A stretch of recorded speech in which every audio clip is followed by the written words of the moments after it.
ಅಂಟಾರ್ಟಿಕಾ ಖಂಡ,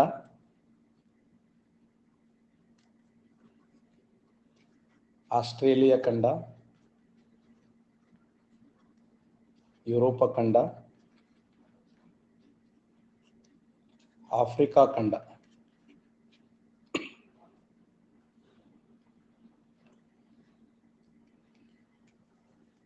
ಜೈರೆ ನದಿ ಅಥವಾ ಕಾಂಗೋ ನದಿ ಯಾವ ಖಂಡದ ಮೂಲಕ ಹಾದು ಹೋಗುತ್ತದೆ?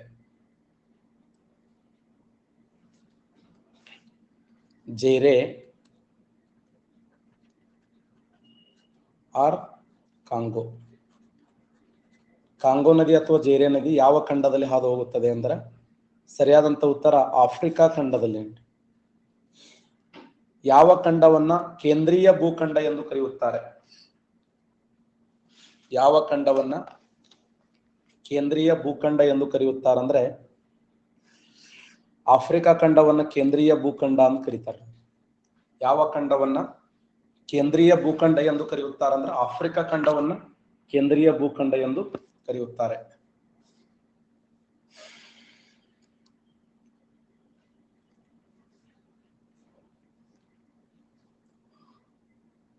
ಯಾವ ಖಂಡವನ್ನ ಹಿಮದ ಮರುಭೂಮಿಗಳ ಖಂಡ ಎನ್ನುವರು?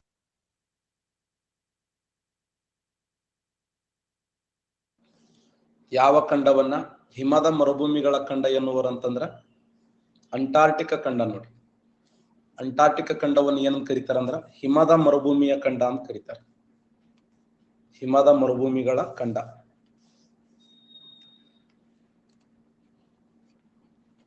ಹಿಮದ ಮರುಭೂಮಿಯ ಖಂಡ ಎಂದು ಅಂಟಾರ್ಟಿಕ್ ಖಂಡವನ್ನು ಕರೀತಾರೆ.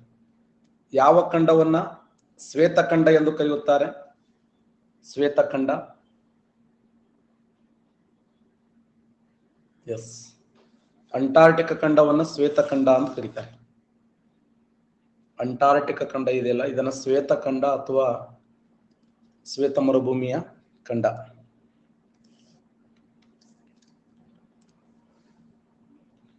ಇದು ನೋಡಿ,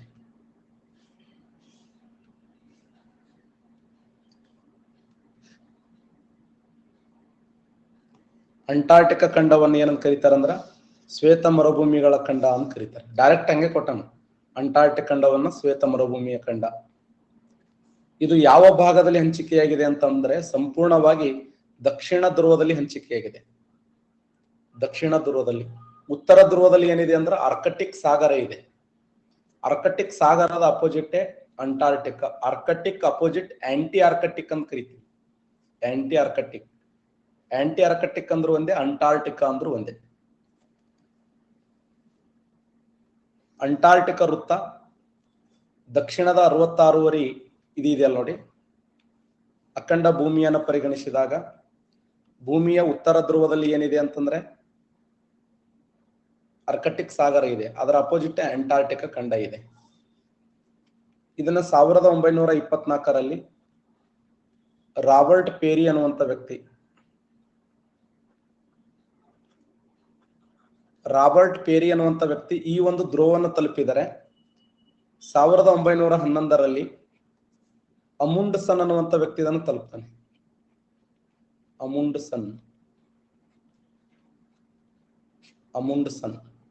ದಕ್ಷಿಣ ಧ್ರುವವನ್ನ 1911ರಲ್ಲಿ ಅಮುಂಡ್ಸನ್ ಅನ್ನುವಂತ ವ್ಯಕ್ತಿ, 1924ರಲ್ಲಿ ರಾಬರ್ಟ್ ಪೇರಿ ಅನ್ನುವಂತ ವ್ಯಕ್ತಿ ಉತ್ತರ ಧ್ರುವವನ್ನು ಮೊದಲ ಬಾರಿಗೆ ಸ್ಪರ್ಶ ಮಾಡ್ತಾನೆ.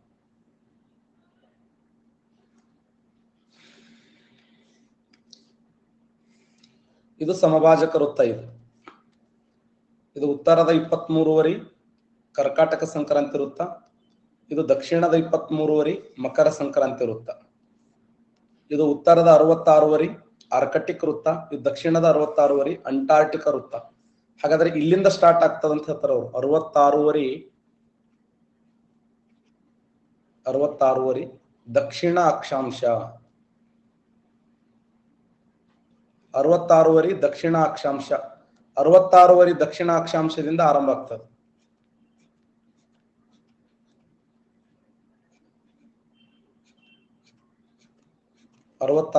ದಕ್ಷಿಣ ಅಕ್ಷಾಂಶದಲ್ಲಿ ಏನಿದೆ ಅಂದ್ರೆ ಅಂಟಾರ್ಟಿಕಾ ಖಂಡ ಇದೆ. ಆರ್ಕಟಿಕ್ ಸಾಗರದ ಅಪೋಸಿಟ್ ಅನಿ ಅಂಟಾರ್ಟಿಕಾ ಖಂಡವನ್ನು ನೋಡ್ತೀವಿ. ಆರ್ಕಟಿಕ್ ಸಾಗರದ ಅಪೋಸಿಟ್ ಅಂಟಾರ್ಟಿಕಾ ಖಂಡವಿದೆ.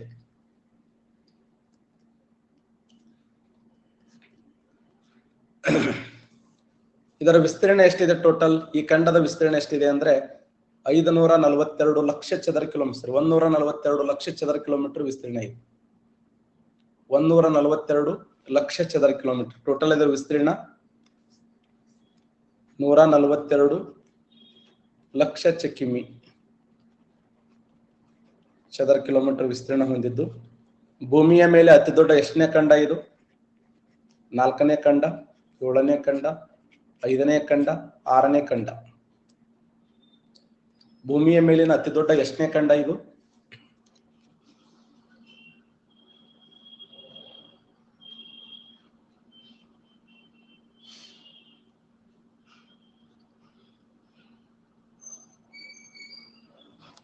ಭೂಮಿಯ ಮೇಲಿನ ಅತಿ ದೊಡ್ಡ ಎಷ್ಟನೇ ಖಂಡ ಅಂದ್ರೆ 5ನೇ ಖಂಡ ನೋಡಿ. ಅತಿ ದೊಡ್ಡ ಖಂಡ ಅಂದ್ರೆ ಏಷ್ಯಾ, 2ನೇದ್ದು ಆಫ್ರಿಕಾ, 3ನೇದ್ದು ಉತ್ತರ ಅಮೆರಿಕ, 4ನೇದ್ದು ದಕ್ಷಿಣ ಅಮೆರಿಕ, 5ನೇದ್ದು ಅಂಟಾರ್ಟಿಕಾ. ಅಂಟಾರ್ಟಿಕಾ ಖಂಡ. ಅದಕ್ಕೆ ವಿಸ್ತೀರ್ಣದಲ್ಲಿ ಅತಿ ದೊಡ್ಡ 5ನೇ ಖಂಡ ಅಂತ ಹೇಳಿ ಗುರುತಿಸ್ತೀವಿ. 5ನೇ ಖಂಡ. ಇನ್ನೊಂದು ವಿಶೇಷ ಏನಂದ್ರೆ ಇಲ್ಲಿ ಜನವಸತಿ ಇಲ್ಲ, ಇದೇ ವಿಶೇಷ. ಯಾವ ಖಂಡದಲ್ಲಿ ಜನವಸತಿ ಇಲ್ಲ ಅಂತಂದ್ರೆ ಅಂಟಾರ್ಟಿಕ್ ಖಂಡದಲ್ಲಿ ಜನವಸತಿ ಇಲ್ಲ. ಯಾಕಿಲ್ಲ ಅಂದ್ರೆ ಬಹಳ ತಂಪಿದೆ ಅಲ್ಲಿ. ಬಹಳ ತಂಪಂದ್ರೆ 98.7 ಡಿಗ್ರಿ ಸೆಲ್ಸಿಯಸ್ ಉಷ್ಣಾಂಶ ಇದೆ ಇಲ್ಲಿ. ಓಸ್ಟಾಕ್ ಅನ್ನುವಂಥ ಸ್ಥಳ 98.7 ಡಿಗ್ರಿ ಸೆಲ್ಸಿಯಸ್ ಉಷ್ಣಾಂಶ ಅಂದ್ರೆ ಅಷ್ಟು ಚಳಿ ಇದು. ಒಂದು 15-20 ನಿಮಿಷ ಏನ್ರ 5 ನಿಮಿಷ ಈ ತರ ಬಟ್ಟೆ ಹಾಕೋತೀವಿ ಅಂದ್ರೆ ಶೆಟಿಬ್ಯಾನ್ ಮನ್ಸ ತೋರ್ತೀವಿ ಅಲ್ಲಿ. ಕೈಕಾಲ ಹೆಪ್ಪುಗಟ್ಟಿದಂಗಾಗಿ ರಿಯಲ್ ಸೆಲ್ಫಿ ಸ್ಟಾರ್ಟ್ ಆಗ್ತಾವ. ಅಷ್ಟು ತಂಪಿದೆ ಅಲ್ಲಿ. 97.7 ಡಿಗ್ರಿ ಸೆಲ್ಸಿಯಸ್. ಅಂಟಾರ್ಟಿಕ್ ಖಂಡದ ಓಸ್ಟಾಕ್ ಅನ್ನುವಂಥ ಸ್ಥಳ, ಓಸ್ಟಾಕ ಭೂಮಿಯ ಮೇಲಿನ ಅತ್ಯಂತ ತಂಪಾದ ಸ್ಥಳ.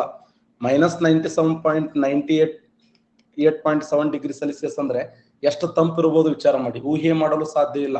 ಅಂತ ತಂಪಾಗಿರುವಂತ ಖಂಡ ಅಂದ್ರ ಅಂಟಾರ್ಟಿಕಾ ಖಂಡ.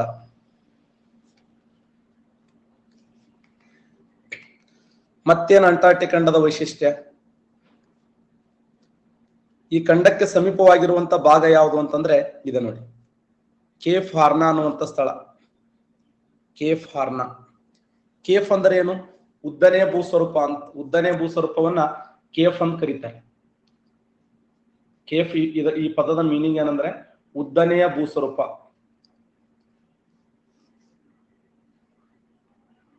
ಉದಾಹರಣೆ ನಾವು ನಮ್ ಕನ್ಯಾಕುಮಾರಿ ಇದೆಯಲ್ಲ, ಕನ್ಯಾಕುಮಾರಿ ಏನು ಕರಿತೀವಿ? ಯಾರು ಹೇಳ್ತಾರೆ?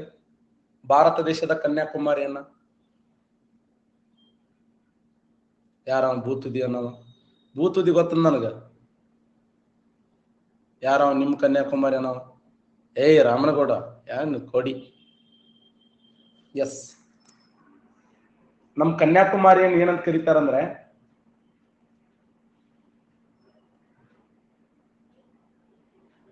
S, very good, ಕೇಫ್ of Comorin ಅಂತ ಕರೀತಾರೆ ನೋಡಿ.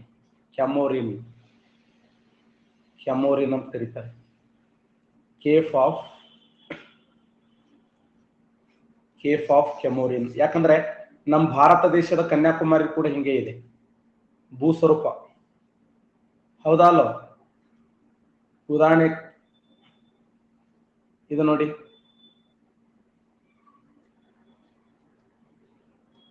ಇದು ಕೇಫ್ ಅಂತ ಕರೀತಾರೆ ನೋಡಿ. ಕೇಫ್ ಅಂದ್ರೆ ಈ ತರ ಭೂಸ್ವರೂಪ ಇರ್ತದೆ. ಇದು ನೋಡಿ, ಈ ತರ ಭೂಸ್ವರೂಪ ಇತ್ತಂದ್ರೆ ಅದಕ್ಕೆ ಏನಂತ ಕರೀತಾರೆ? ಕೇಫ್ ಅಂತ ಕರೀತಾರೆ. ಕೇಫ್ ಆಫ್ ಗುಡ್ ಹೋಪ್ ಕೇಳಿರಿ?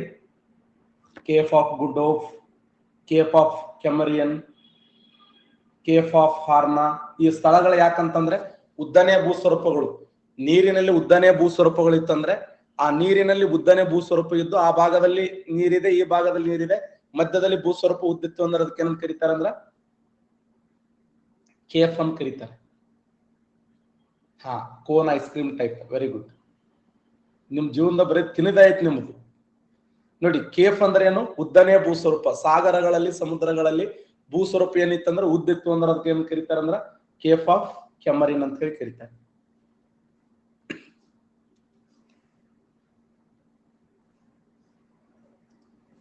ಇದು ನೋಡಿ, ಇದು ಯಾವ್ದು ಭೂಸ್ವರೂಪ ಅಂತಂದ್ರೆ ಸರೋವರದ ಭೂಸ್ವರೂಪ. ಲೇಕ್.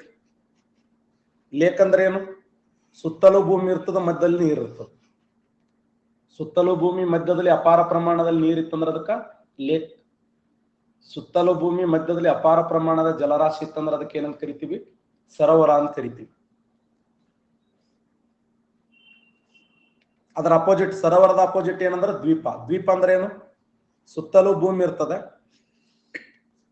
ಸುತ್ತಲೂ ಭೂಮಿ ಮಧ್ಯದಲ್ಲಿ, ಸುತ್ತಲೂ ನೀರು ಮಧ್ಯದಲ್ಲಿ ಭೂಮಿ, ಸುತ್ತಲೂ ನೀರಿದೆ ನೋಡಿ, ಅಪಾರ ಪ್ರಮಾಣದಲ್ಲಿ ನೀರಿದೆ. ಸುತ್ತಲೂ ಅಪಾರ ಪ್ರಮಾಣದಲ್ಲಿ ನೀರಿದೆ, ಮಧ್ಯದಲ್ಲಿ ಭೂಮಿ ಇತ್ತಂದ್ರೆ ಅದಕ್ಕೆ ಏನ್ ಕರೀತಾರೆ? ದ್ವೀಪ ಅಂತ ಕರೀತಾರೆ. ದ್ವೀಪ ಅಂದ್ರೂ ಒಂದೇ, ಐಸ್ಲ್ಯಾಂಡ್ ಅಂದ್ರೂ ಒಂದೇ.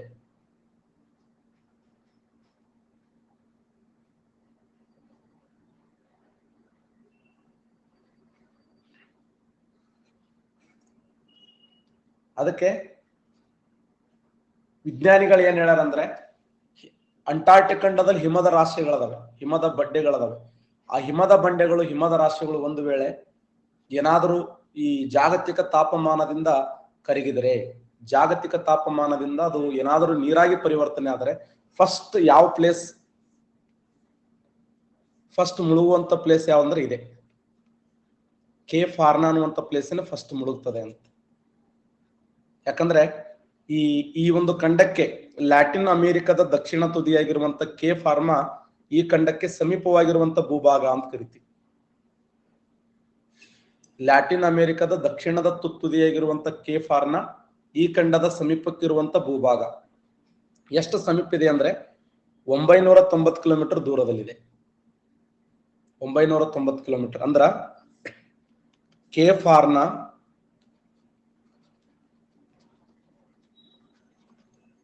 ಮತ್ತು ಅಂಟಾರ್ಟಿಕಾ ಖಂಡ, ಕೇಪ್ ಹಾರ್ನ ಮತ್ತು ಅಂಟಾರ್ಟಿಕ್ ಖಂಡಗಳ ನಡುವಿನ ಅಂತರ ಎಷ್ಟಿದೆ ಅಂದ್ರೆ 990 ಕಿಲೋಮೀಟರ್ ಅಂತರ ಇದೆ.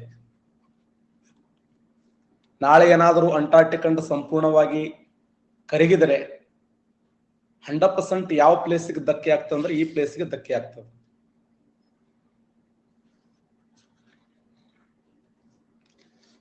ಇದನ್ನ ಯಾವ್ಯಾವ ಹೆಸರುಗಳಿಂದ ಕರೀತಾರೆ ಈ ಖಂಡವನ್ನ ಅಂತಂದ್ರ, ಈ ಖಂಡವನ್ನ ಶ್ವೇತಖಂಡ ಅಂತ ಕರೀತಾರೆ. ಹೈಯೆಸ್ಟ್ ಬಿಳಿ ವಾತಾವರಣ ಶ್ವೇತಖಂಡ ಅಂತ ಕರೀತಾರೆ. ಇದನ್ನ ಶೀತಲ ಖಂಡ ಅಂತ ಕರೀತಾರೆ, ಹಿಮದ ಮರುಭೂಮಿಯ ಖಂಡ ಅಂತ ಕರೀತಾರೆ.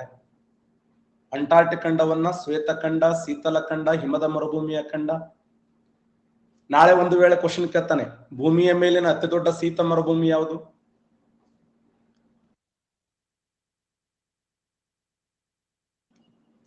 ಭೂಮಿಯ ಮೇಲಿನ ಅತಿ ದೊಡ್ಡ ಶೀತ ಮರುಭೂಮಿ ಯಾವುದು?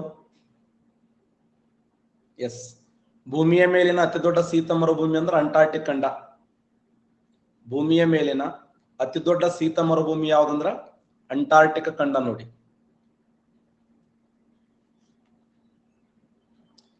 ಈ ಅಂಟಾರ್ಟಿಕ್ ಖಂಡದಲ್ಲಿ ಎಷ್ಟು ಹಿಮ ಇದೆ ಅಂತಂದ್ರೆ 98% ಹಿಮ ಇದೆ. ಅಂಟಾರ್ಟಿಕ್ ಖಂಡದ 98% ಭಾಗದಷ್ಟು ಹಿಮದಿಂದ ಆವೃತವಾಗಿದೆ. ಅಂದ್ರೆ ಇದರ ಮೇಲೆ ಏನಿದೆ ಅಂತಂದ್ರೆ ಮಂಜುಗಡ್ಡೆ ಹಾಳೆಯಂತೆ ಪೂರ್ತಿ ಮುಚ್ಚಿ ಹೋಗ್ಬಿಟ್ಟದು.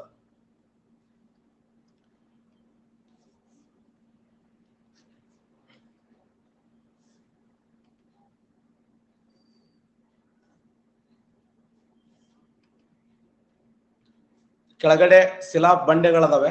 ಆ ಶಿಲಾ ಬಂಡೆಗಳ ಮೇಲೆ ಈ ತರದ ಪ್ರಕೃತಿ ನಿರ್ಮಾಣವಾಗಿದೆ ಅಂತ ಹೇಳ್ತಾರ ಅವರು. ಒಂದ್ ಚಿತ್ರ ತೋರಿಸ್ತೀನಿ ನೋಡಿ. ಇದನ್ನು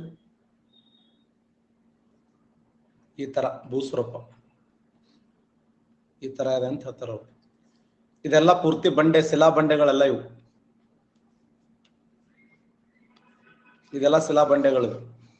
ಈ ಶಿಲಾ ಬಂಡೆಗಳ ಮೇಲೆ ಇದೆಲ್ಲ ಹಿಮದಿಂದ ಆವೃತವಾಗಿರುವಂತ ಭೂಭಾಗ, ಹಿಮದಿಂದ ಆವೃತವಾಗಿರುವಂತ ಭೂಭಾಗ.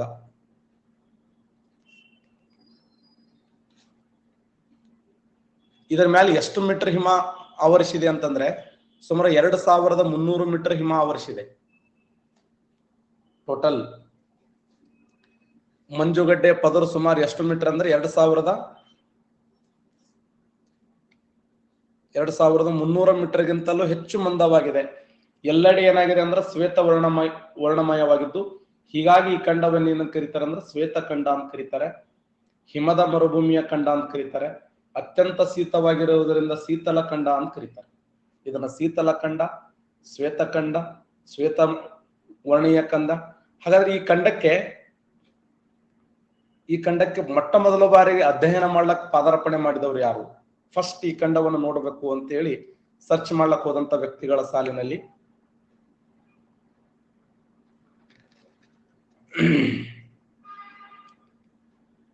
ಇದು ನೋಡಿ. ಫಸ್ಟ್ ಈ ಖಂಡವನ್ನು ಅಧ್ಯಯನ ಮಾಡ್ಲಕ್ ಹೋದವರು ಹೆಂಗೆ ಈ ಅಂಟಾರ್ಟಿಕ್ ಖಂಡವನ್ನು ಶೋಧ ಮಾಡ್ಲಕ್ ಶುರು ಆಯಿತು? ಅಂಟಾರ್ಟಿಕ ಯಾನ ಪ್ರಾರಂಭವಾಗಿದ್ದು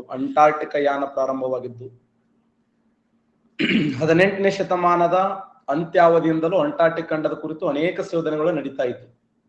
ಹಲವು ಸಾಗರಯಾನಿಗಳು ಈ ಖಂಡದ ಶೋಧನೆಯ ಸಾಹಸವನ್ನು ಮಾಡ್ತಾರೆ. ಯಾವಾಗ ಭೌಗೋಳಿಕ ಅನ್ವೇಷಣೆ ಆಯ್ತಲ್ಲ, ಭೌಗೋಳಿಕ ಅನ್ವೇಷಣೆ ನಂತರ ಪ್ರಪಂಚದ ಮೂಲೆ ಮೂಲೆಗಳಿಗೆ ಆವಿಷ್ಕಾರ ಮಾಡ್ತಾ ಹೊಂಟ್ರು. ಉದಾಹರಣೆ, ಭಾರತ ದೇಶದ ಜಲಮಾರ್ಗವನ್ನು 1498 ಮೇ 17ರಂದು ಕೇರಳದ ಕಲ್ಲಿಕೋಟೆಯ ಕಪ್ಪಾಳ ಎಂಬ ಸ್ಥಳಕ್ಕೆ ವಾಸ್ಕೋಡಿಗಾಂಬ ಬಂದು ಮುಟ್ಟುವುದರ ಮೂಲಕ ಭಾರತ ಜಲಮಾರ್ಗವನ್ನು ಆವಿಷ್ಕಾರ ಮಾಡುವಲ್ಲಿ ಯಶಸ್ವಿಯಾದ. ಅಮೆರಿಕ ದೇಶವನ್ನು ಅಮೆರಿಗೋ ವೆಸ್ಪುಷಿ ಕಂಡಿಡಿದ. ಬ್ರೆಜಿಲ್ ದೇಶವನ್ನು ಕೆಬ್ರಲ್ ಕಂಡಿಡಿದ. ಪ್ರಪಂಚವನ್ನು ಮೊದಲ ಬಾರಿಗೆ ಸುತ್ತು ಹಾಕಿದಂತ ವ್ಯಕ್ತಿ ಕ್ರಿಸ್ಟೋಫರ್ ಯಾರು? ಮೆಗಲನ್. ಇಡೀ ಜಗತ್ತನ್ನ ಮೊದಲ ಬಾರಿಗೆ ಸುತ್ತು ಹಾಕಿರುವಂತ ವ್ಯಕ್ತಿ. ಪ್ರಪಂಚದ ಬೇರೆ ಬೇರೆ ದೇಶಗಳನ್ನು ಆವಿಷ್ಕಾರ ಮಾಡುವಂತ ಸಮಯದಲ್ಲಿ ಅಂಟಾರ್ಟಿಕ್ ಖಂಡವನ್ನು ಕೂಡ ಆವಿಷ್ಕಾರ ಮಾಡ್ಲಕ್ ಮುಂದಾದ್ರು. ಅಂಟಾರ್ಟಿಕ್ ಖಂಡವನ್ನು ಆವಿಷ್ಕಾರ ಮಾಡ್ಲಕ್ ಮುಂದಾದಾಗ ಫಸ್ಟ್ ಈ ಖಂಡಕ್ಕೆ ಹೋಗಿರುವಂತ ಅಥವಾ ಈ ಖಂಡದ ಬಗ್ಗೆ ಶೋಧವನ್ನು ಕೈಗೊಂಡಿರ್ತಕ್ಕಂಥ ವ್ಯಕ್ತಿ ಯಾರಂದ್ರೆ ಚಾರ್ಲಸ್ ವಿಲ್ಕಿಸ್. ಈತ ಯಾವ ದೇಶದವನು ಅಂತಂದ್ರೆ ಅಮೆರಿಕ ದೇಶದ ಸಂಯುಕ್ತ ಸಂಸ್ಥಾನದ ನೌಕಾಪಡೆಯ ಮುಖ್ಯಸ್ಥ ಇತ್ತು. ಅಮೆರಿಕ ದೇಶದ ಆ ಒಂದು ನೌಕಾಪಡೆಯ ಮುಖ್ಯಸ್ಥನಾಗಿರುವಂತ ಚಾರ್ಲಸ್ ವಿಲ್ಕಿಸ್ ಅನ್ನುವಂತ ವ್ಯಕ್ತಿ ಏನ್ ಮಾಡ್ತಾನಂದ್ರೆ ಈ ಖಂಡದ ಅಸ್ತಿತ್ವವನ್ನು ಖಚಿತಪಡಿಸ್ತಾನೆ. ಹೌದು, ಭೂಮಿಯ ಮೇಲೆ ಅಂಟಾರ್ಟಿಕ್ ಖಂಡ ಇದೆ. ಅಲ್ಲಿವರೆಗೆ ಯಾರು ಕೂಡ ಖಚಿತಪಡಿಸಿರ್ಲಿಲ್ಲ. ಆದ್ರೆ ಜೇಮ್ಸ್ ಕ್ಲಾರ್ಕ್ ರಾಸ್ ಅನ್ನುವಂತ ವ್ಯಕ್ತಿ ಏನ್ ಮಾಡ್ತಾನಂದ್ರೆ 1841ರಲ್ಲಿ ಒಂದು ಸಮುದ್ರವನ್ನು ಪತ್ತೆ ಹಚ್ತಾನೆ, ರಾಸ್ ಸಮುದ್ರ ಅಂತ. ಜೇಮ್ಸ್ ಕ್ಲಾರ್ಕ್ ರಾಸ್ ಅನ್ನುವಂತ ವ್ಯಕ್ತಿ 1841ರಲ್ಲಿ ಈ ಖಂಡದಲ್ಲಿರುವಂತ ರಾಸ್ ಸಮುದ್ರವನ್ನು ಪತ್ತೆ ಹಚ್ತಾನೆ. ಈ ರಾಸ್ ಸಮುದ್ರವನ್ನ ದಾಟಿದಂತ ವ್ಯಕ್ತಿ ಯಾರಂದ್ರೆ ರಾಬರ್ಟ್ ಫಾಲ್ಕನ್ ಸ್ಕಾಟ್. ಇಂಗ್ಲೆಂಡ್ ದೇಶದ ರಾಬರ್ಟ್ ಫಾಲ್ಕನ್ ಸ್ಕಾಟ್ ಅನ್ನುವಂತ ವ್ಯಕ್ತಿ ಈ ಸಮುದ್ರವನ್ನು ದಾಟುವಲ್ಲಿ ಯಶಸ್ವಿಯಾದ. ನೋಡಿ, ಜೇಮ್ಸ್ ಕ್ಲಾರ್ಕ್ ರಾಸ್ ಅನ್ನುವಂತ ವ್ಯಕ್ತಿ ಈ ಖಂಡದ ರಾಸ್ ಸಮುದ್ರವನ್ನು ಪತ್ತೆ ಹಚ್ಚಿದರೆ ಆ ರಾಸ್ ಸಮುದ್ರವನ್ನು ದಾಟಿದಂತ ವ್ಯಕ್ತಿ ಯಾರಂದ್ರೆ ರಾಬರ್ಟ್ ಫಾಲ್ಕನ್ ಸ್ಕಾಟ್.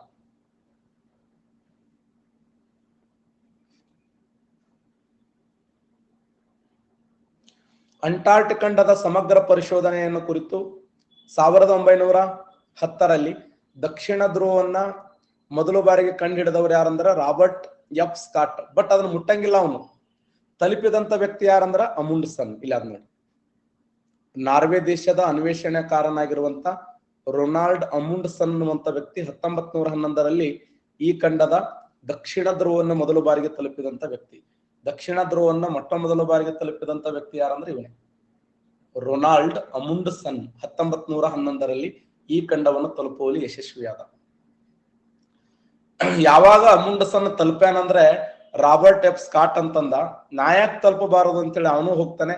ಆದ್ರೆ ಅವನಿಗೆ ಅಷ್ಟೊಂದು ಸರಿಯಾಗಿ ಆರೋಗ್ಯ ಕೈ ಕೊಡ್ತದೆ. ಅದಕ್ಕೆ 1912ರಾಗ ಆತ ಅಲ್ಲೇ ಏನಾದ ಅಂದ್ರ ಹಿಂದಿರುಗುವಂತ ಸಮಯದಲ್ಲಿ ಆ ಒಂದು ಖಂಡವನ್ನ ದಾಟಿ ವಾಪಸ್ ಬರುವಂತ ಸಮಯದಲ್ಲಿ ಅಲ್ಲೇ ಕಾಲವಶ ಆಗ್ತಾನೆ. ನೋಡಿ, ಇವರಿಬ್ಬರ ಪ್ರಯತ್ನ ಬಹಳ ನಾವು ಮರ್ಲಿಕ್ ಸಾಧ್ಯ ಇಲ್ಲ. ಒಬ್ಬರು ಸ್ಕಾಟ್, ರಾಬರ್ಟ್ ಎಫ್ ಸ್ಕಾಟ್ ಅನ್ನುವಂತ ವ್ಯಕ್ತಿ, ಆರ್ ಎಫ್ ಸ್ಕಾಟ್ ಅಂತ ನೆನ್ಪಿಡಿ.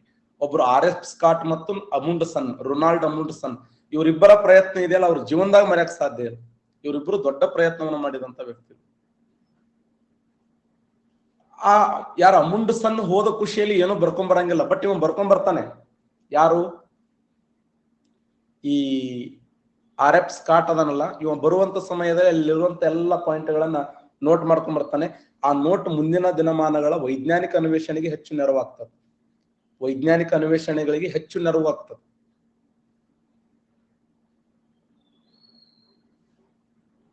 ಇನ್ನು ಅಂಟಾರ್ಟಿಕಾ ಒಪ್ಪಂದ ಜರುಗಿತ್ತು ಯಾವ ವರ್ಷ? ನಾನು ನಿಮ್ಗೆ ಬಹಳ ಸರಿ ಎಕ್ಸಾಮ್ ಕ್ವಶನ್ ಕೇಳಿ ನೋಡಿ. 1957 58 ಇದೆಯಲ್ಲ, ಇದನ್ನ ಏನಂತ ಕರೀತಾರಂದ್ರೆ ಅಂತಾರಾಷ್ಟ್ರೀಯ ಭೂಭೌತ ವರ್ಷ ಅಂತ ಕರೀತಾರೆ. ಯಾವ ವರ್ಷವನ್ನು ಅಂತಾರಾಷ್ಟ್ರೀಯ ಭೂಭೌತ ವರ್ಷ ಎಂದು ಕರೆಯುತ್ತಾರಂದ್ರ 1957 58 ಅಂತಾರಾಷ್ಟ್ರೀಯ ಭೂಭೌತ ವರ್ಷ ಅಂತ ಕರೀತಾರೆ. ಭೂಭೌತ ವರ್ಷ. 1961 ಜೂನ್ 23ನೇ ತಾರೀಕು 1961 ಜೂನ್ 23ನೇ ತಾರೀಕ ಎಷ್ಟು ದೇಶಗಳು ಒಂದಾಗಿ ಅಂದ್ರೆ 12 ದೇಶಗಳು, ಟೋಟಲ್ 12 ದೇಶಗಳು ಅಂಟಾರ್ಟಿಕಾ ಒಪ್ಪಂದಕ್ಕೆ ಸಹಿ ಮಾಡ್ತವೆ. ಇದನ್ನು ಕ್ವಶನ್ ಆಗಿದೆ. ಅಂಟಾರ್ಟಿಕಾ ಒಪ್ಪಂದಕ್ಕೆ ಸಹಿ ಮಾಡಿದ ರಾಷ್ಟ್ರಗಳ ಸಂಖ್ಯೆ ಎಷ್ಟು ಅಂತ ಕೇಳ. ಅಂಟಾರ್ಟಿಕಾ ಅಮೆರಿಕ ದೇಶದ ವಾಷಿಂಗ್ಟನ್ DC ಎಂಬ ಸ್ಥಳದಲ್ಲಿ ಅಂಟಾರ್ಟಿಕಾ ಒಪ್ಪಂದಕ್ಕೆ ಸಹಿ ಮಾಡಿದ ರಾಷ್ಟ್ರಗಳ ಸಂಖ್ಯೆ ಎಷ್ಟಂದ್ರೆ ಟೋಟಲ್ 12 ದೇಶಗಳು ಸಹಿ ಮಾಡ್ತವೆ. ಆ 12 ದೇಶಗಳು ಯಾವ ಅಂತಂದ್ರೆ ಇವೇ 12 ದೇಶಗಳು. ಇಲ್ಲಿದೆ ನೋಡಿ, USA ಇದೆ, UK ಇದೆ, ರಷ್ಯಾ, ಆಫ್ರಿಕಾ, ಆಫ್ರಿಕಾ ದಕ್ಷಿಣ ಆಫ್ರಿಕಾ, ನಾರ್ವೆ, ನ್ಯೂಜಿಲೆಂಡ್, ಮತ್ತೆ ಜಪಾನ್, ಫ್ರಾನ್ಸ್, ಚಿಲಿ, ಮತ್ತೆ ಬೆಲ್ಜಿಯಂ, ಆಸ್ಟ್ರೇಲಿಯಾ, ಅರ್ಜೆಂಟೈನಾ. 12 ದೇಶಗಳು. 4 ಕಲರ್ ಚೇಂಜ್ ಇದು ಮಾಡಿ ನೋಡಿ. 12 ದೇಶಗಳು ಏನು ಮಾಡ್ತಾವ ಅಂದ್ರೆ 1961 ಜೂನ್ 23ನೇ ತಾರೀಕ ಈ 12 ದೇಶಗಳು ಅಮೆರಿಕ ದೇಶದ ವಾಷಿಂಗ್ಟನ್ DC ಎಂಬ ಸ್ಥಳದಲ್ಲಿ ಒಂದು ಸಭೆಯನ್ನು ಸೇರ್ತವೆ. ಸಭೆ ಸೇರಿ ಒಪ್ಪಂದ ಮಾಡ್ಕೋತವೆ. ಆ ಒಪ್ಪಂದವನ್ನೇ ಅಂಟಾರ್ಟಿಕಾ ಒಪ್ಪಂದ ಅಂತ ಕರೀತೀವಿ. ಯಾಕೆ ಗೊಂಬಿ ಚಿತ್ರ ಯಾಕದು?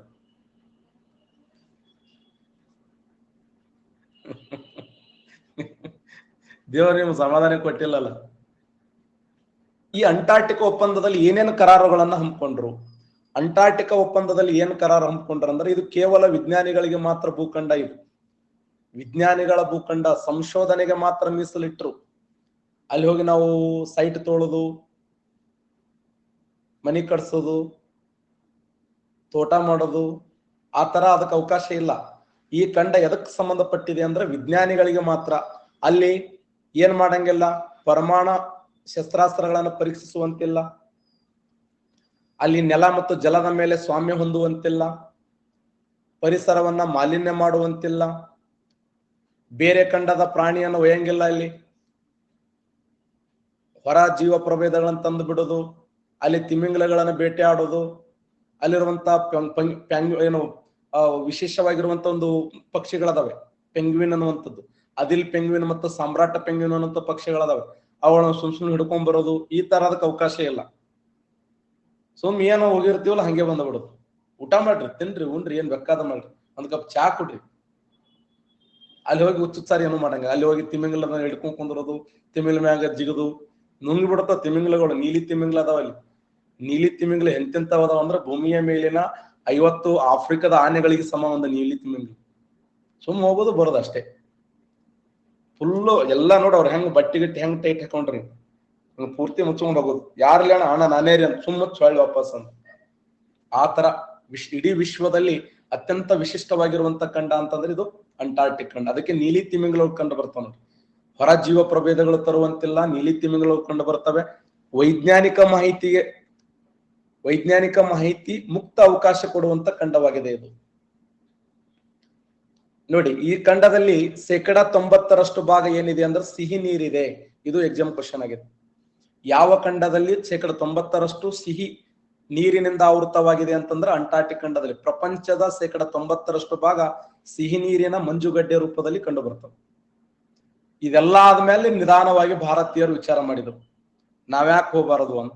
ಭಾರತೀಯರು ವಿಚಾರ ಮಾಡಿ ಹೊಂಟ್ರು.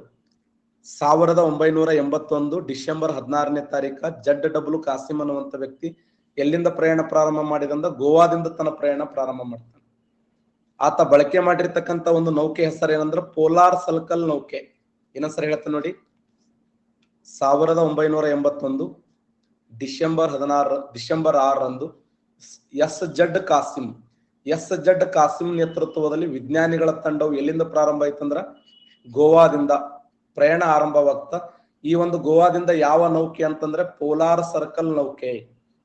ಪೋಲಾರ್ ಸರ್ಕಲ್ ನೌಕೆ ಏನ್ ಮಾಡಿತ್ತಂದ್ರೆ ತನ್ನ ಪ್ರಯಾಣವನ್ನು ಆರಂಭ ಮಾಡಿತ್ತು. 1982 ಜನವರಿ 9ರಂದು ಅಂಟಾರ್ಟಿಕ್ ಖಂಡವನ್ನು ತಲುಪ್ತದೆ. 1982 ಜನವರಿ 9ರಂದು ಅಂಟಾರ್ಟಿಕ್ ಖಂಡವನ್ನು ತಲುಪುವಲ್ಲಿ ಯಶಸ್ವಿಯಾಯಿತು.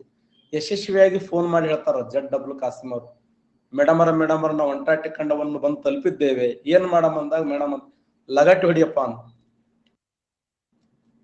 ಹೋಗಿ ಎಲ್ಲ ಸಂಶೋಧನಾ ಕೇಂದ್ರ ಪ್ರಾರಂಭ ಮಾಡಂದಾಗ ಆಯ್ತ್ರಿ ಅಂತ ಹೇಳಿ ಅವರು ಪ್ರಾರಂಭ ಮಾಡಿದ ಮೊದಲ ಸಂಶೋಧನಾ ಕೇಂದ್ರ ಯಾವಂದ್ರೆ ದಕ್ಷಿಣ ಗಂಗೋತ್ರಿ, ನಂತರ ಮೈತ್ರಿ, 3 ಸಂಶೋಧನಾ ಕೇಂದ್ರಗಳನ್ನು ಪ್ರಾರಂಭ ಮಾಡ್ತಾರೆ.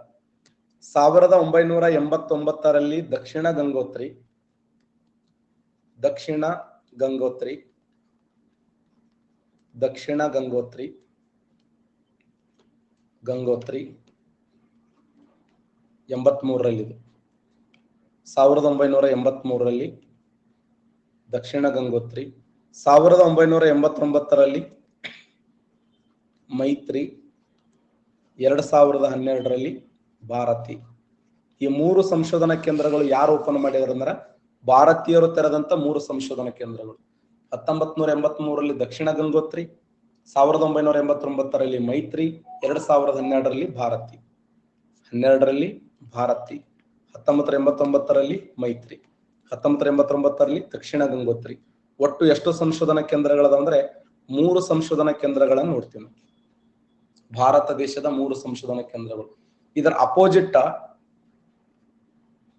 ಆರ್ಕಟಿಕ್ ಸಾಗರದಲ್ಲಿ ಹಿಮಾದ್ರಿ ಎಂಬ ಸಂಶೋಧನಾ ಕೇಂದ್ರ ಇದೆ.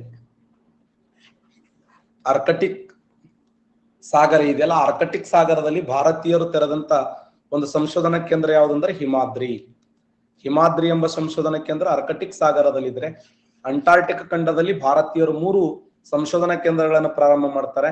ದಕ್ಷಿಣ ಗಂಗೋತ್ರಿ, ಮೈತ್ರಿ, ಭಾರತಿ. ಓಕೆನಾ? ಭಾರತೀಯರು ಈ ಖಂಡದಲ್ಲಿ ಒಂದು ಸರೋವರವನ್ನು ಆವಿಷ್ಕಾರ ಮಾಡಿದ್ದಾರೆ, ಸಿಹಿ ನೀರಿನ ಸರೋವರ.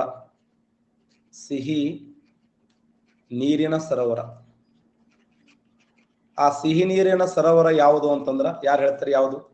ಭಾರತೀಯರು ಈ ಖಂಡದಲ್ಲಿ ಆವಿಷ್ಕಾರ ಮಾಡಿದ ಸಿಹಿ ನೀರಿನ ಸರೋವರ ಯಾವುದು? Yes, very good, Priyadarshini.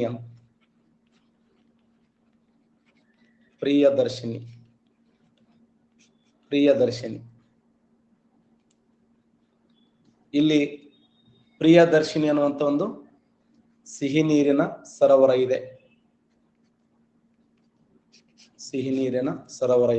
ಖಂಡದಲ್ಲಿ ಭಾರತೀಯರು ಆವಿಷ್ಕಾರ ಮಾಡಿದಂತ ಒಂದು ಸಿಹಿ ನೀರಿನ ಸರೋವರ ಯಾವಂದ್ರ ಪ್ರಿಯದರ್ಶಿನಿ ಅನ್ನುವಂತ ಸಿಹಿ ನೀರಿನ ಸರೋವರ ಕಂಡು ಬರ್ತದೆ.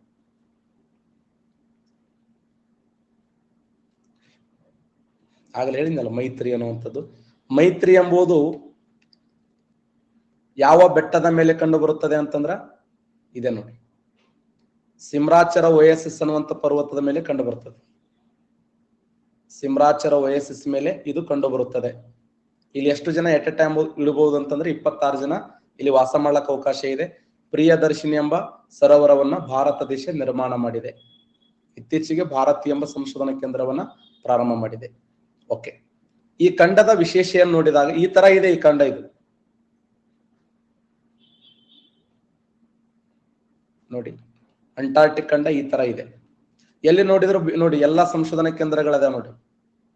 ಉದಾಹರಣೆ ಇಲ್ಲಿ ಮೈತ್ರಿ ಇದೆ ನೋಡಿ, ಇಂಡಿಯಾ ಕಾಣಿಸ್ತಾ ಇದೆಯಾ? ಮೈತ್ರಿ ಸಂಶೋಧನಾ ಕೇಂದ್ರ ಇದೆ.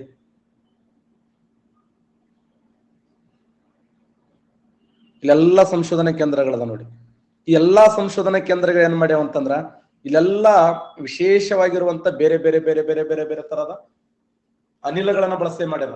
ಆ ಅನಿಲ ಬಳಕೆ ಮಾಡೋದ್ರಿಂದ ಈ ಉದಾಹರಣೆ ಎಸಿ ಇದೆ. ಎಸಿ ಬಳಕೆ ಆಗೋದ್ರಿಂದ ಯಾರಿಗೆ ಎಫೆಕ್ಟ್ ಇದೆ ಅಂತಂದ್ರೆ ಓಜೋನ್ ಪದರಿಗೆ ಎಫೆಕ್ಟ್ ಇದೆ. ಅಲ್ಲಿ ಕೂಡ ಅವರು ಎಸಿ ಬಳಸ್ತಾರ ಅಂತಂದ್ರೆ ಎಸ್, ಹೈಯೆಸ್ಟ್ ಕ್ಲೋರೋಫ್ಲೋರೋ ಕಾರ್ಬನ್ ಬಳಕೆ ಮಾಡಿದ್ದರಿಂದ ಆ ಭಾಗದಲ್ಲಿ ಯಾರ ರೊಕ್ಕ ಬಿಡಲ್ರಿ.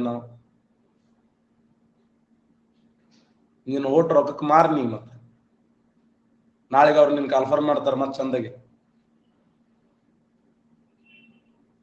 ಯಾರೋ ಒಂದ್ ಕಡೆ ₹1 ಸುಳ್ಕೊಬಿಟ್ರಿ, ಯಾರ ಕಡೆಯಿಂದ ಒಳ್ಳೆ ವ್ಯಕ್ತಿಗೆ ಮತದಾನ ಮಾಡ್ರಿ. ನೋಡಿ, CFC ಕ್ಲೋರೋಫ್ಲೋರೋ ಕಾರ್ಬನ್ ಅಂತ ಕರಿತೀವಿ. ಕ್ಲೋರೋಫ್ಲೋರೋ ಕಾರ್ಬನ್ ವಿಶೇಷ ಏನು ಅಂತಂದ್ರೆ ಇದರಿಂದ ಏನಾಗ್ತಾ ಇದೆ ಅಂತಂದ್ರೆ ಓಜನ್ ಪದರಿಗೆ ಎಫೆಕ್ಟ್ ಆಗ್ತಾ ಇದೆ. ಕ್ವಶನ್ ಏನ್ ಕೇಳ್ಯಾನ ಗೊತ್ತಾ? ಅತಿ ಹೆಚ್ಚು ಓಜನ್ ಪದರಿಗೆ ಎಫೆಕ್ಟ್ ಆಗಿದ್ದು ಎಲ್ಲಿ ಅಂತ ಕೇಳ್ಯಾನ. ಅತಿ ಹೆಚ್ಚು ಓಜನ್ ಪದರಿಗೆ ಎಫೆಕ್ಟ್ ಆಗಿದ್ದು ಎಲ್ಲಿ ಅಂದ್ರೆ ಅಂಟಾರ್ಟಿಕ್ ಖಂಡದಲ್ಲಿ ಎಫೆಕ್ಟ್ ಆಗ್ಯದ.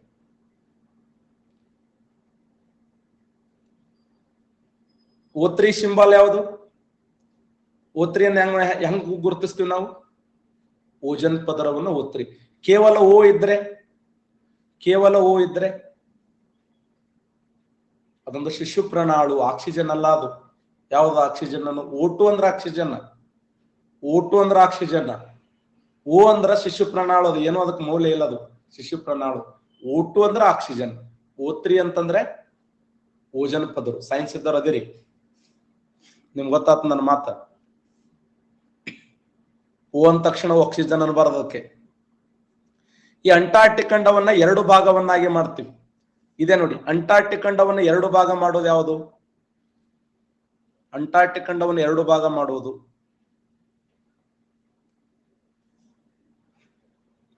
ಇಬ್ಬಾಗ ಮಾಡ್ತೀವಿ. ಇಲ್ಲಿ ನೋಡಿ, ಎಸ್, ಅಂಟಾರ್ಟಿಕ್ ಖಂಡವನ್ನು ಇಬ್ಬಾಗ ಮಾಡೋರು ಯಾರು ಅಂತಂದ್ರ ಟ್ರಾನ್ಸ್ ಅಂಟಾರ್ಟಿಕ ಪರ್ವತಗಳು ಅಂತ ಬರ್ತವೆ. ಈ ಟ್ರಾನ್ಸ್ ಅಂಟಾರ್ಟಿಕ ಪರ್ವತಗಳು ಏನು ಮಾಡ್ತಾವ ಅಂದ್ರೆ ಈ ಖಂಡವನ್ನು 2 ಭಾಗಗಳನ್ನಾಗಿ ಮಾಡ್ತವೆ. ಈ ಖಂಡವನ್ನು 2 ಭಾಗ, ಒಂದು ಪೂರ್ವ ಅಂಟಾರ್ಟಿಕಾ ಅಂತೇಳಿ, ಇನ್ನೊಂದು ಪಶ್ಚಿಮ ಅಂಟಾರ್ಟಿಕಾ ಅಂತ 2 ಭಾಗ ಮಾಡ್ತವೆ. ಟ್ರಾನ್ಸ್ ಅಂಟಾರ್ಟಿಕಾ ಅನ್ನುವಂಥ ಭೂಪ್ರದೇಶ ಇದೆ, ಅದು ಅಂಟಾರ್ಟಿಕ್ ಖಂಡವನ್ನು 2 ಭಾಗ ಮಾಡ್ತವೆ. ಒಂದು ಪೂರ್ವ ಅಂಟಾರ್ಟಿಕಾ,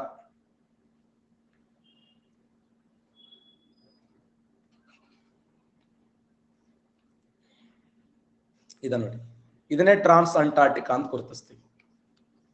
ಇದು ಇಲ್ಲಿಂದ ಸ್ಟಾರ್ಟ್, ಇದೆಲ್ಲ ಟ್ರಾನ್ಸ್ ಅಂಟಾರ್ಟಿಕಾ. ಇದು 2 ಭಾಗ ಮಾಡ್ತದೆ, 2 ಹೋಳಗಳನ್ನ ಮಾಡ್ತದೆ. 2 ಹೋಳ ಯಾವುದು? ಇದು ಪಶ್ಚಿಮ ಅಂಟಾರ್ಟಿಕಾ ಆದ್ರ ಇದು ಪೂರ್ವ ಅಂಟಾರ್ಟಿಕಾ. ಒಂದ್ ಕಡೆ ಪಶ್ಚಿಮ ಅಂಟಾರ್ಟಿಕಾ, ಇನ್ನೊಂದು ಕಡೆ ಪೂರ್ವ ಅಂಟಾರ್ಟಿಕಾ. ಈ ಪಶ್ಚಿಮ ಅಂಟಾರ್ಟಿಕಾ ಮತ್ತು ಪೂರ್ವ ಅಂಟಾರ್ಟಿಕಾವನ್ನು ಇಬ್ಬಾಗ ಮಾಡೋದು ಯಾವುದು ಅಂತಂದ್ರೆ ಟ್ರಾನ್ಸ್ ಅಂಟಾರ್ಟಿಕಾ. ಟ್ರಾನ್ಸ್ ಅಂಟಾರ್ಟಿಕಾ ಅನ್ನುವುದು ಪಶ್ಚಿಮ ಅಂಟಾರ್ಟಿಕಾ, ಇನ್ನೊಂದು ಪೂರ್ವ ಅಂಟಾರ್ಟಿಕಾಗಳನ್ನು 2 ಭಾಗಗಳನ್ನಾಗಿ ಮಾಡ್ತದೆ.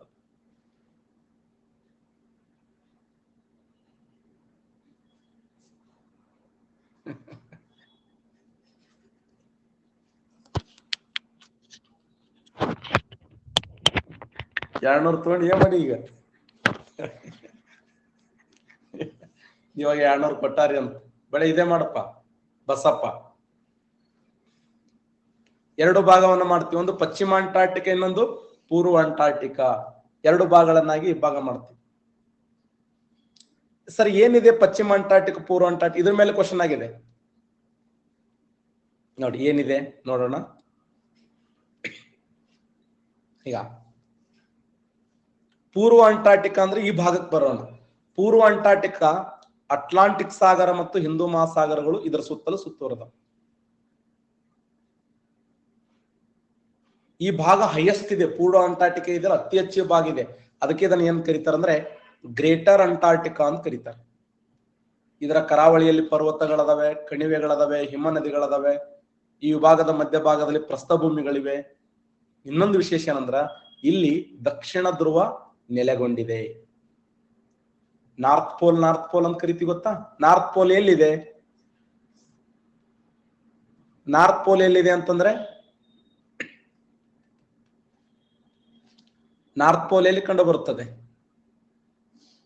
ಸಾರಿ, ಸೌತ್ ಪೋಲ್. ಸೌತ್ ಪೋಲ್ ಎಲ್ಲಿದೆ ಅಂದ್ರೆ ಇಲ್ಲಿದೆ ನೋಡಿ, ಇದೆ ಸೌತ್ ಪೋಲ್.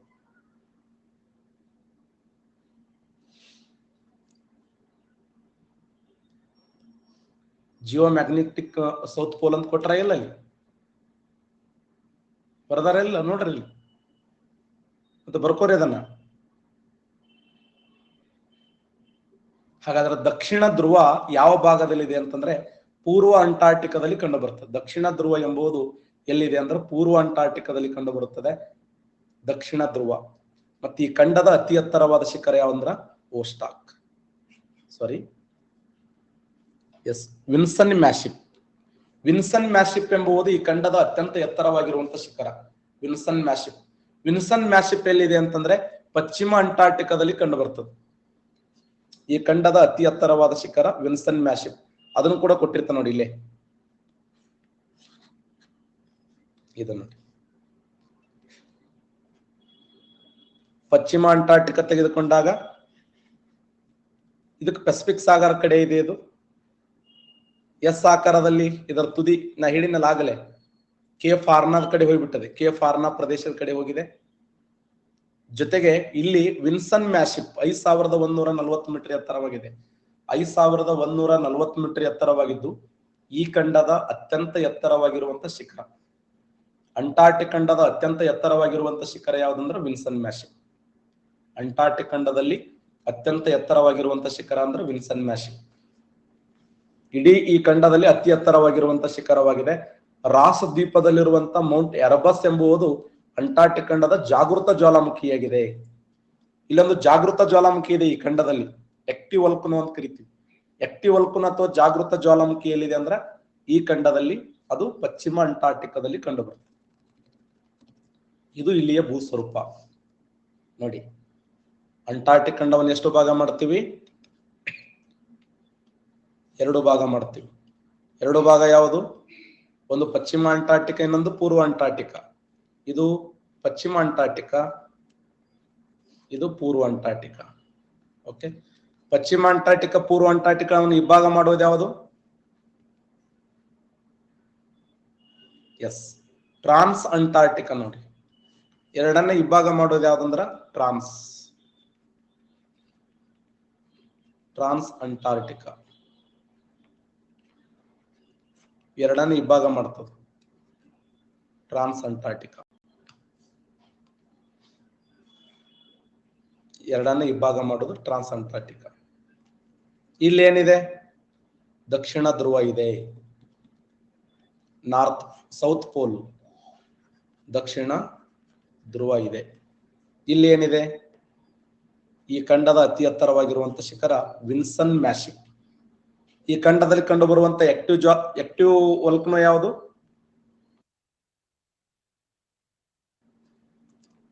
ಮೌಂಟ್ ಎರಬಸ್ ನೋಡಿ, ಮೌಂಟ್ ಎರಬಸ್. ಮೌಂಟ್ ಎರಬಸ್ ಎಂಬುದು ಇಲ್ಲಿ ಕಂಡು ಬರುವಂತ ಜಾಗೃತ ಜ್ವಾಲಾಮುಖಿ. ಹಾಗಾದ್ರೆ ಈ ಭಾಗದಲ್ಲಿ ಯಾವ ಸಾಗರ ಇದೆ? ಪೆಸಿಫಿಕ್ ಸಾಗರ ಇದೆ. ಈ ಭಾಗದಲ್ಲಿ ಅಟ್ಲಾಂಟಿಕ್ ಸಾಗರ ಇದೆ. ಈ ಭಾಗದಲ್ಲಿ ಹಿಂದೂ ಮಹಾಸಾಗರ ಇದೆ. ಅವ್ರು ಏನಂತಾರ ಗೊತ್ತಾ? ಪೆಸಿಫಿಕ್ ಸಾಗರ, ಅಟ್ಲಾಂಟಿಕ್ ಸಾಗರ, ಹಿಂದೂ ಮಹಾಸಾಗರ ಇದೆಲ್ಲಾ ನೀರೇ ಏನಂದ್ರೆ ದಕ್ಷಿಣ ಮಹಾಸಾಗರ ಅಂತ ಕರೆದ್ಬಿಟ್ಟು. ದಕ್ಷಿಣ ಮಹಾಸಾಗರ.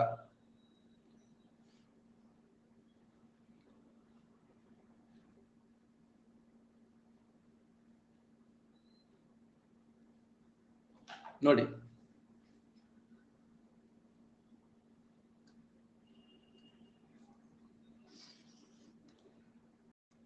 ಓಕೆ, ಪೆಸಿಫಿಕ್ ಸಾಗರ, ಅಟ್ಲಾಂಟಿಕ್ ಸಾಗರ ಮತ್ತು ಹಿಂದೂ ಮಹಾಸಾಗರಗಳದವಲ್ಲ, ಇವುಗಳಿಗೆ ಏನಂತಾರ ಅಷ್ಟು ನೀರನ್ನು ಕುಡಿದಕ್ಕೆ. ಯಾರ ಜೂಮ್ ಮೀಟಿಂಗ್ ಮಾಡ್ರನವ್ರವ್ರು ಸಾಕು, ಇಷ್ಟೇ ಸಾಕಾಗಿದೆ ನನಗೆ. ಜೂಮ್ ಇಲ್ಲಿ ಪ್ರಾಣಿಗಳು ಹೆಂಗದವೆ, ಇಲ್ಲಿ ಸಸ್ಯಗಳು ಹೆಂಗದವೆ ಅವೊಂದಿಷ್ಟು ನೋಡಿಬಿಡೋಣ. ಇಲ್ಲಿ ಏನೂ ಇಲ್ಲ. ಯಾಕಿಲ್ಲ ಅಂತಂದ್ರೆ ಅಲ್ಲಿ ಬೆಳೆಯಲಕ್ ಸಾಧ್ಯನೇ ಇಲ್ಲ. ಅದಕ್ಕೆ ಪೋಷಣೆಗೆ ಕಷ್ಟ ಇಲ್ಲಿ. ಯಾಕಂದ್ರೆ 6 ತಿಂಗಳ ಕತ್ತಲು ಇರ್ತದ, 6 ತಿಂಗಳ ಹಗಲು ಇರ್ತದ. ಪಾಚಿ, ಶಿಲಾವಲ್ಕ, ಅವಶ್ಯಗಳು ಇಲ್ಲಿ ಕಂಡು ಬರ್ತವೆ.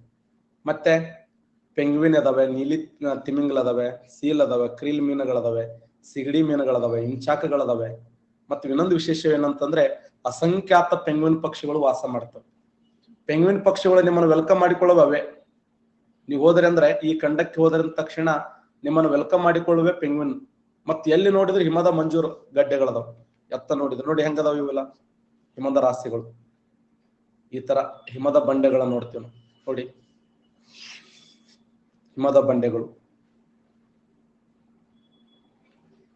ಮಂಜುಗಡ್ಡೆ ತುಣುಕುಗಳನ್ನು ಕರೀತಾರೆ, ಐಸ್ ಬರ್ಗ್ಗಳಂತ ಕರೀತಾರೆ ಇವಕ್ಕೆ. ಐಸ್ ಬರ್ಗ್ಗಳಂದ್ರೆ ದೊಡ್ಡ ದೊಡ್ಡ ಹಿಮದ ಬಂಡೆಗಳನ್ನ ನೋಡ್ತೀವಿ. ಆ ಹಿಮದ ಬಂಡೆಗಳು ಈ ಖಂಡದಲ್ಲಿ ಕಂಡು ಬರ್ತವೆ. ಫೇಮಸ್ ಆಗಿರುವಂತ ಐಸ್ ಬರ್ಗ್ಗಳದಾವೆ. ಹೈಯೆಸ್ಟ್ ಪೆಂಗ್ವಿನ್ಗಳು ಕಂಡು ಬರ್ತವೆ. ಅದಿಲ್ ಪೆಂಗ್ವಿನ್ಗಳು, ಸಾಮ್ರಾಟ್ ಪೆಂಗ್ವಿನ್ಗಳು.